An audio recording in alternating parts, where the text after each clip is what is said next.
Straight away, we are going to now begin the panel sessions. This session is discussing why women-owned startups are a better bet. Um, I will call upon Dr. Tina Alton, who is the president and CEO of the Chamber of African Diaspora Relations. She's coming from the UK. Although she is also my other boss, she is the vice president of the of the Women's Committee. She will be joined by Danela Asovaskar. Oh, thank you. From the Macedonia Chamber of Commerce. We have Miss Emin Edem, president of the Turkey Women Entrepreneurs Association. And last but not the least, we have Ferl Nas from the Bahrain Entrepreneurship Organization. Thank you so much, ladies. Now, this discussion will explore the reasons for the gender-based funding. Sorry, ma'am. Sorry. No, no. Okay, thank you so much, everybody, for being here. Our theme for this morning is why women-owned startups are a better bet. So according to a recent study by the Boston Consulting Group, when women business owners pitch their ideas to investors for early-stage capital, they receive significantly less than men, a disparity that averages more than $1 million. Yet businesses funded by women ultimately deliver higher revenue, more than twice as much per dollar invested, than those founded by men, making women-owned companies better investments for financial backers. So, one might think that gender plays no role in the realm of investing in early-stage companies. Investors make calculated decisions that are or should be based on business plans and projections, not on gender. Moreover, a growing body of evidence shows that organizations with a higher percentage of women in leadership roles outperform male-dominated companies.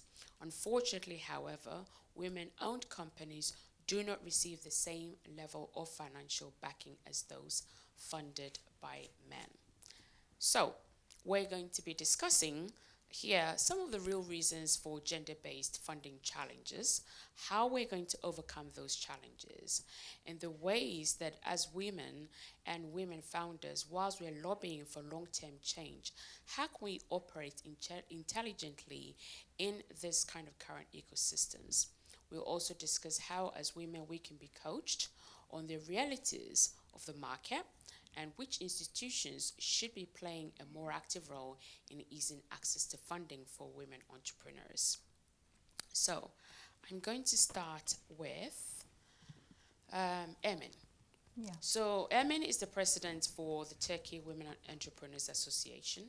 So, at least 74 companies were profiled in the last 2 years, and a global upward trend in terms of women's entrepreneurial activity was recorded, indicating the gender gap had narrowed by 5%, and an excess of nearly 111 million women were running established businesses. So from your experience, what can be done to maintain this trend? How can we increase the social impact of women-run businesses and pave way for creation of new career paths and business niches for women? Also, we would like to know what challenges you face in your career in terms of securing funding for projects as a female leader, and also, hopefully, some advice that you can give to women on how we can overcome these hurdles. I know it's a long question, And but it will be long answer. yes. Thank you so much, Dr. Tina Alton.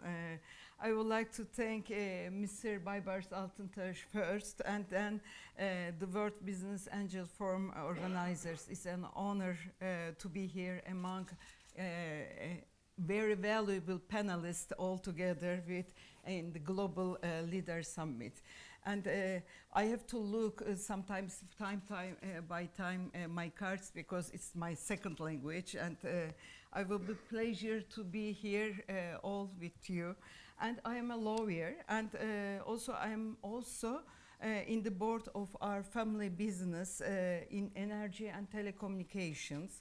And I have been active in women's movement for 30 years, both locally and internationally. And now I'm the president of KAGİDER, Women Entrepreneurs Association of Turkey, as you mentioned.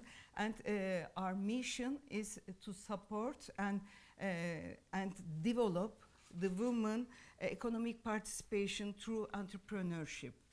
And to give some brief about KAGİDER, KAGİDER is an 18-year-old nationwide and a non-profit civil society organization that carries out these activities on local and global scale. Our vision is to strengthen women's status both economically and socially. It is the most influential women business association in Turkey with over 340 members. Our members are all women business owners, generating around 62 billion US dollars annual turnover, and offering job opportunities to around 250,000 people in their business. In Turkey, when KAGİDER was established in 2002, women entrepreneurs rate was 4%. Today it's almost 11%, and we know that there is a long way to go. And but this increasing ratio confirms that you said also there is a global upward trend in terms of women's entrepreneurial activity. According to the Global Entrepreneurs Monitor Women's 2018-2019 report in Turkey, the women were more likely than men to pursue opportunities. Almost 22% of women in Turkey has entrepreneurship intention, but the rate of total entrepreneurial activity for women was 8.4%. Now it's 11%. Recently, we have initiated the Women Entrepreneurship Index research in Turkey, and I would like to share some interesting facts about Turkey situation, entrepreneur situation. 60% of women entrepreneurs in Turkey are university graduates, and 75% of them live in metropolitan. And when looking for financial funds, only 4% get a good offer for their startups, unfortunately. Once women entrepreneurs start, they own around 87% of the shares of their companies. But 16 years later, it drops to 56%. And 17% end up selling their companies. I think this is a very interesting that 74% start their business because of the opportunity they see, which shows us that vision and patience. Only 31% start because of the necessity of to earn money. It is very encouraging to observe that women view entrepreneurship as a good career path. What we then need to motivate these women toward the idea that entrepreneurship is a sustainable and viable career path for them. And this is a very statistics tells us that we have a long way to go. And however, 6.2% of the businesses owned by women continue after 42 months, meaning the closure rate is very high. In Turkey, lack of financing is the main reason for business closure, affecting 39.2% of all women entrepreneurs. But we also see that the main obstacles faced by women business owners at different stages of business life cycle are really different. While lack of access of finance is really very obvious problem, but there are others that are equally critical and hinder entrepreneurial activity. For women startups, access to finance and lack of experience are the major obstacles to business creation, but followed by access to markets, lack of role models, lack of networks, lack of policy and frameworks, and lack of training and information is the main subject. For women's scale-ups, major obstacles are access to capital and new markets for business growth, followed by recruitment, economic slowdown, and or recessions, taxes, or informal sector competition. Given all these contexts, Kagidar has a holistic approach to try and find the solutions for women to overcome these challenges. And I would like to share some best practice, if you like. Yes, so we can come back to that, but I want to pick on a very important point you made that I think is about 60% of graduates are women. And although a higher percentage go into entrepreneurship, only 30% said they were going in to make money. So that brings me to you, Fael. How can we as women create an atmosphere for career progression that really empowers them and prepares them to increase their chances when it comes to securing funding for innovative projects? Because you talked about confidence, lack of access to finance being the biggest challenge. So how can we empower women and prepare them to increase their chances? Can I open this first?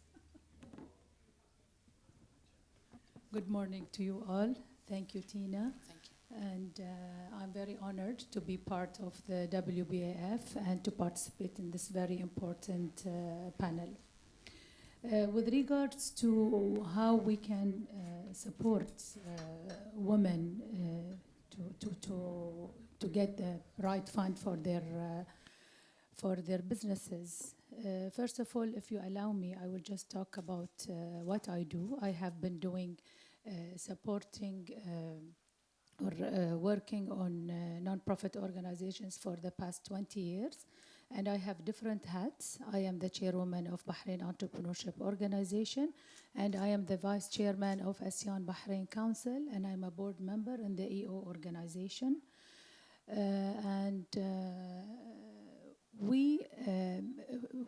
I have two points of view of helping women actually in getting the right fund for their organization, for their businesses. It can be from two sides, of course. It can be either governmental or the non-profit organizations, which we do. In the BEO, we created a platform for entrepreneurs, both genders actually, not only women, but the majority are the women. But we are concentrating on youth actually, youth, both genders, and it is creating a platform for them to support their businesses, to take them to the next level, and to create an innovative mindset for them to come up with new ideas, because it is a very competitive market and you have to be different. So even the financial supporters will give you more attention.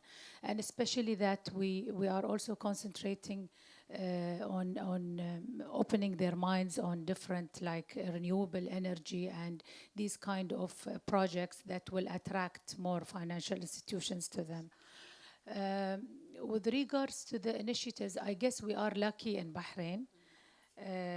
First of all, regarding the percentages of the total CRs owned by women, is 47% from the total CRs is owned by women. And it was a big jump in 10 years from 2009 to 2000, and it was 37% and became 47%. So it's a big jump, and we are very proud of that. 31% of the total SMEs are also women, and 37% of the big companies ownership is also by women. So we have a quite good number. And we have different initiatives that the government came up with, and our leadership as well. The first initiative was by Her Royal Highness, Princess Sabika. She's the president of Supreme Council for Women, who came up with an initiative to empower women entrepreneurs in coordination with the local bank, which is Bahrain Development Bank, with 5 million dinars to support startups from women and entrepreneurs. And we have another fund that called Al-Waha Fund, which is 100 million dinars fund. Again, it was a generic, but we do not have that kind of discrimination when it comes to projects. It depends on how valuable is the project, what are the numbers, and what is expected from that project. We also have Temkeen is financial support, which is also applied for both genders. And women, there is a lot of women who benefited from that, and they are supporting 50% of the interest from the banks, bank loans. And there are certain banks who were participating in this. Plus, we do have an initiative by the Crown Prince lately, which is a liquidity fund, which is also supporting the not doing well, or the unsuccessful SMEs who are struggling and lately. So, we are lucky. We have a leadership who are on top of things when it comes to financial and helping the entrepreneurship ecosystem, regardless whether they are women or men. But the thing is that I think the woman also needs to be, what our role when it comes to creating the atmosphere is to make all the members and women entrepreneurs be aware. It's a matter of awareness and show them how to get the benefit of those initiatives. So that's very encouraging that, in Bahrain, actually the decisions are made based on the project, the business plan, rather than gender. But then the gap comes back to education, so educating how to actually prepare a good business plan, etc. So that's really good. So I'm going to come to you, Danila. In your opinion, you're the president for the Macedonian Chamber of Commerce. So in your opinion, from your experience, what types of institutions would you say are better equipped to take an active leading role in creating favorable investment conditions for female-owned startups? Thank you very much. I hope this is working. So, thank you. Thank you very much for that question. As you know, I come from a very small European country, which has a population of about 2.2 million, but now only 1.5 million in the country at the moment. But still, it was very nice to hear from Bahrain the very nice examples which they have to support female entrepreneurs financially, because I'll skip right to your question, or to the answer to your question is, in our country, the only specialized fund that we have, which is government fund for female entrepreneurs, has the budget of about 20 to 50,000 euros annually. So if you compare that to what we heard before, yes, ladies, I concur. This year, I think we had about 20,000 euros. So if you would compare to what you can do with that amount of money and who you can disperse it to, it comes back to women entrepreneurs are not really supported. They're not. I know that we're not supposed to talk about supporting only female-owned businesses, because we are always asking to be equal, treated equally, but the fact is that we are not. We need first to articulate our needs. We need to have equal opportunities first in order to ask to be treated equally. So first they need to give us the same ground to start from, and then we will start being the entrepreneurs that are expected from us. What we have as a personal experience from the country is that everyone kind of got the picture that from the female they get not only good projects, but they also get good ideas. In the matter of the funds which we are reaching out from, which are not based on gender, but they're general funds, what we have discovered is that the female-owned projects are more innovative because they offer a different perspective. So this is the added value which I believe that women have. They offer a different perspective. Why? Maybe because we weren't in business for as long as men were. Maybe because we didn't have the opportunity to be in business or to be entrepreneurs as long as they have been in. As you know, in some parts of Europe, even I think from the 70s, women have been granted the rights to vote. So I think we still have a long way to go. But the most important thing is, I believe that the organizations which should take care and which should articulate the needs of women in the private sector should be the organizations which are in this room right now. Government priorities, they change. This year it will be women's rights. Next year it will be climate change or pollution. Every year we have something which is really important, and the topics do change and the priorities change. But for us, the women being in this room, which are entrepreneurs or which are focused on helping entrepreneurs, I think these are the organizations which need to focus and which need to support women more. And just to end it, we heard a very nice quote previously, but I would just revert to Churchill. This applies to all of us. Never, never, ever give up. So that's what we should do. Thank you. So it sounds like the brownie point goes to Bahrain in terms of, you know, how much money is actually being made available to support women entrepreneurs. Can I add something? Yes. The wrong one. Having said that Bahraini women are having this kind of support, but this doesn't mean that these are granted or they are not eligible to have those kind of funds. They are innovative. They have innovative thinking, and the projects that are approved, who have proper studies and proper return on investment projections, plus that they are not only given those loans or those support and that's it. No, they are followed up by audited reports. They have to come back with a full report, and they have to justify each dollar that they have supported with.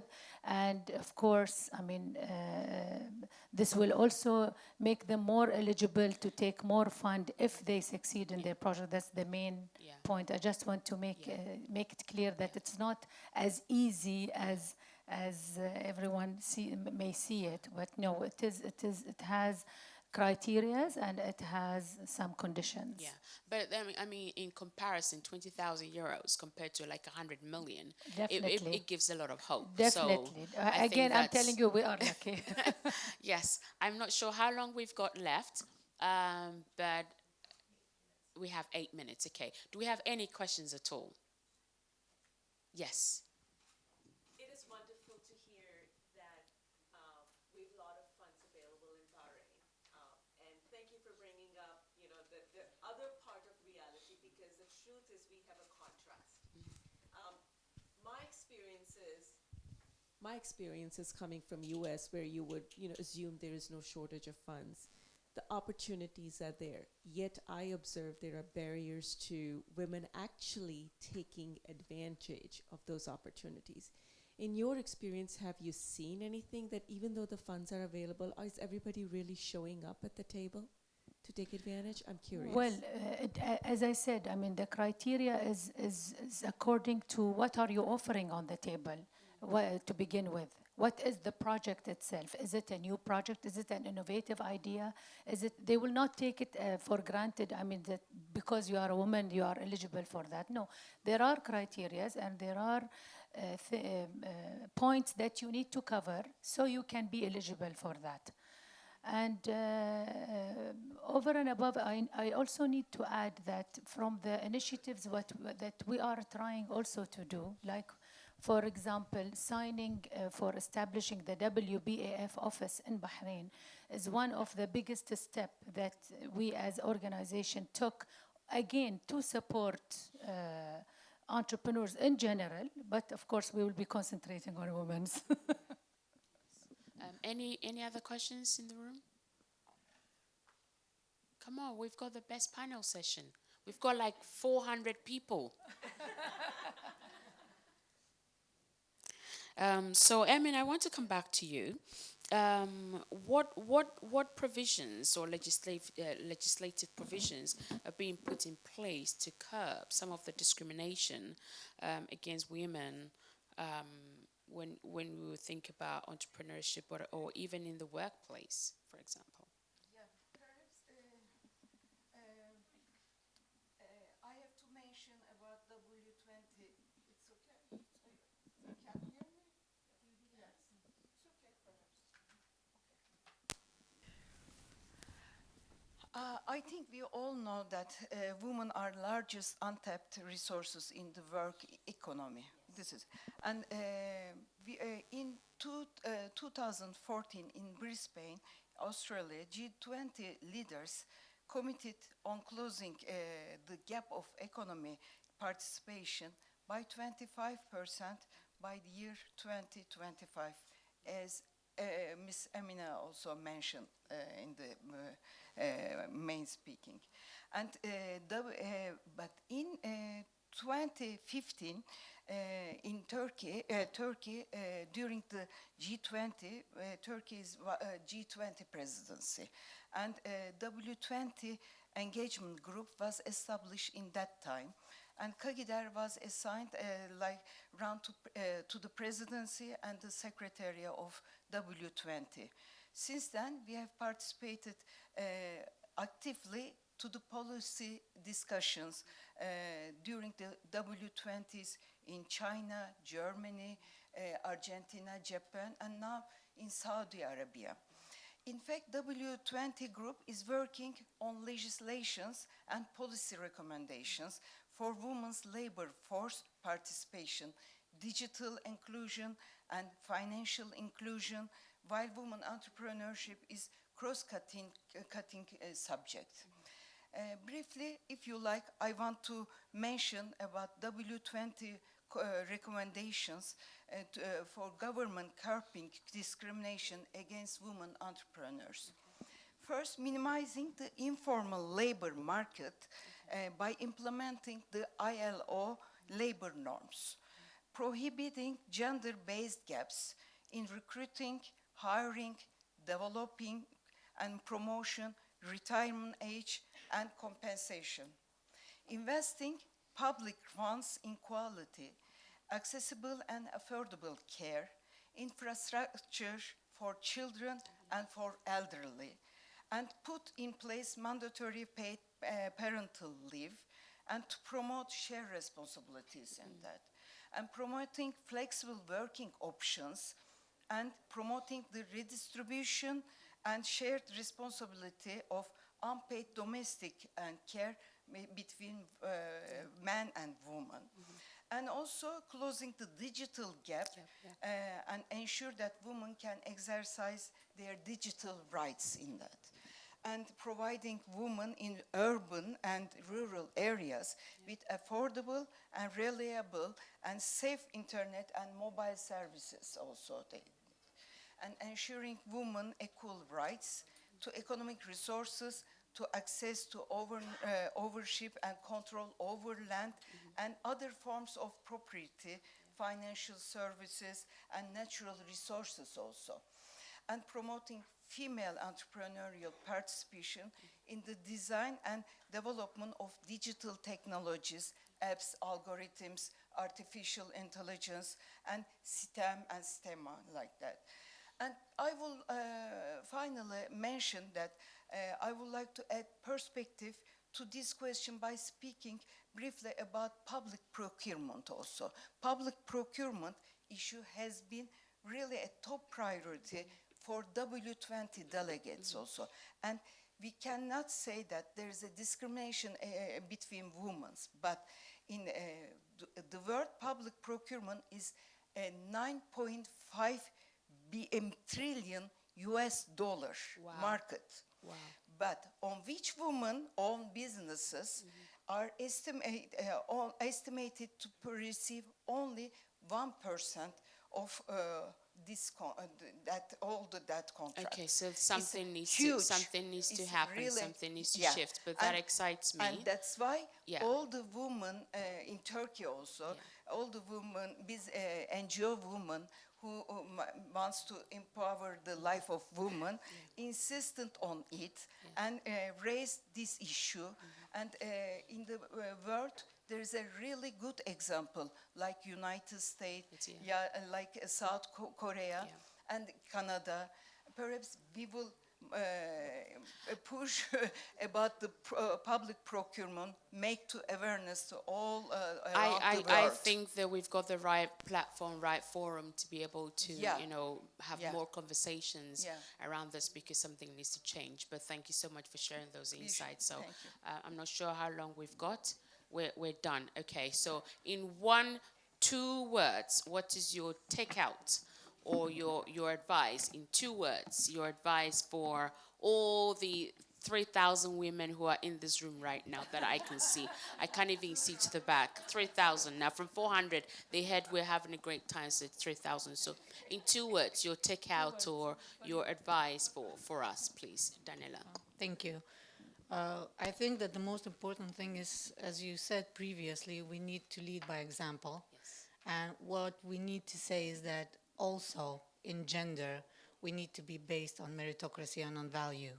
So let us be valuable, let us be the women which will lead the changes, and let's show by example what needs to be done. Wonderful. Faya, in 2 words, your tip for us, and then we're Well, booted I off. think the woman has to be clear about her objective and to put a target and to try to approach the right platforms that will enhance her to reach that target.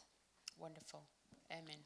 In 2 words, and I'm in counting. 2 words, of course, we can say zillions of resolutions. Yes. That's legal frameworks, declaration strategy, and all documents, action plans, or roadmaps, and everything. But it is very important that the action taking is very important, Yes. and proper monitoring, I think.